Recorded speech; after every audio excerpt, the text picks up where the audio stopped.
Matthew chapter 22 verses 37 and 38 tells us, "Love the Lord thy God with all thy heart, with all thy soul, and with all thy mind. This is the first and greatest commandment."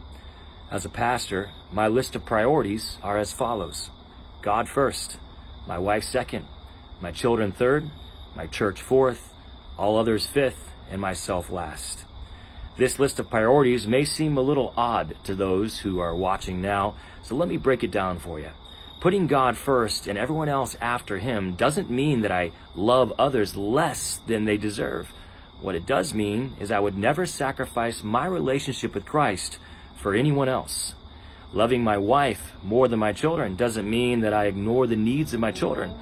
But I recognize that when my children are grown and move on, have their marriages and their own lives, my wife will still be in my life, and I'm going to show my children what a healthy marriage looks like.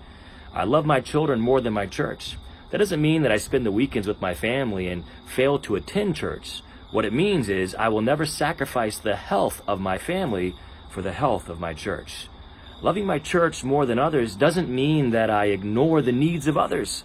What it does mean is if someone in our church needs me, I'm going to give them first priority over someone I've never met before.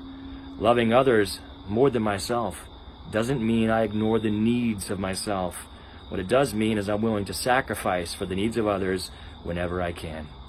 Put God first. Put others in the priorities that God's word tells us to, and you will find that your relationships will be both healthy and pleasing to the Lord.